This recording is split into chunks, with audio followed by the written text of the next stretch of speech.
فیصلہ جو ہو گیا اب ختم ہو گئی بات. اب آرگومنٹ تو بہت سارے ریز ہوتے ہیں جی. کانسٹیٹیوشنل امینڈمنٹ تو یہ پھر حل نہیں ہے اس کا. آپ پھر یہ نہیں کہہ رہے ہیں کہ اگر یہ آئینی ترمیم سے آ جائے تو ٹھیک ہے.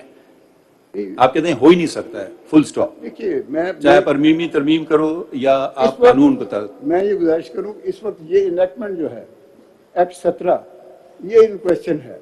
اب یہ کہ آنے والے دنوں میں پارلیمنٹ کیا کرتی ہے اور کس طرح سے قانون سازی کرتی ہے یہ تو سوال آئے گا at the time when certain legislation they are by the parliament. اس وقت تو اس انیکٹمنٹ کے حوالے سے میں بات کرتا ہوں کہ اس میں آپ کی internal working supreme court of Pakistan کی اور اس کے علاوہ آپ کی جورسڈکشن 184(3) اور اس میں ایڈ کر دی گئی اپیل بھی.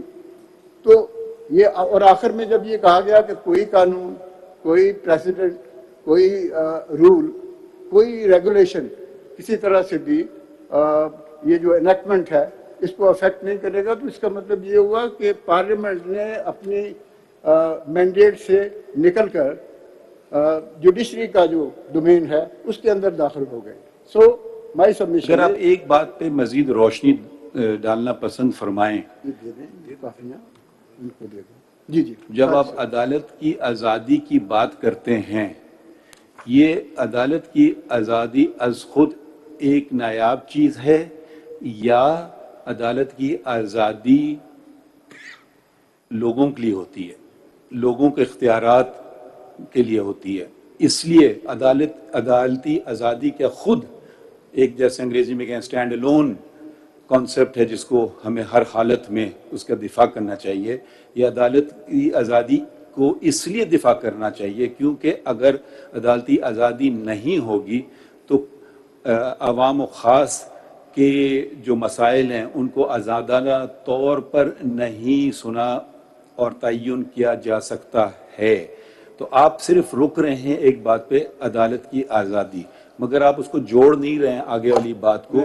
تو یا تو کہیں کہ ہاں عدالتی آزادی خود ہی ایک ہے اس کا موقف اس کے آگے جانے کی ضرورت ہی نہیں ہے. آپ میرا سوال بات سمجھ گئے اس پہ ذرا روشنی ڈالیے. بالکل سمجھ گیا.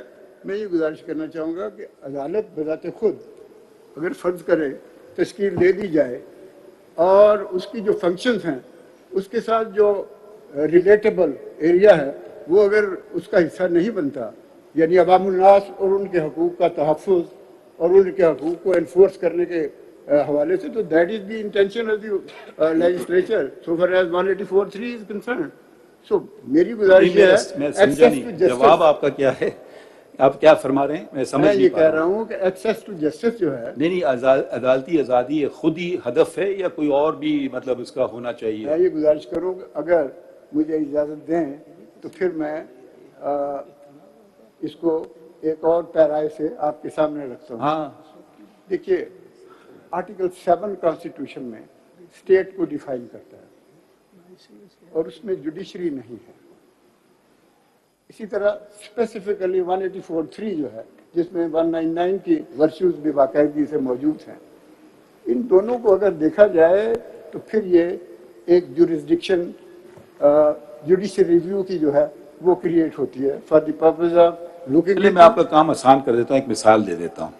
اگر کل پارلیمان قانون بناتی ہے کہ بیواؤں کو کے کیسز کو ترجیح دی جائے گی ٹھیک ہے یہ پارلیمان سپریم کورٹ کے اختیارات میں مداخلت کر رہی ہے یا نہیں کر رہی ہے؟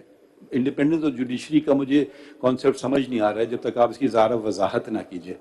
یا تو کہیے جی ہاں یہ بالکل نہیں کر سکتے ہیں یہ آپ کی مرضی ہے آپ جیسے جس کو ترجیح دینا چاہیں. اس وقت جو آپ کے سامنے ایشو ہے نہیں یہ میں آپ سے صرف سمجھنا چاہ رہا ہوں صرف آپ آزادی عدلیہ کی بات کر رہے ہیں آگے نہیں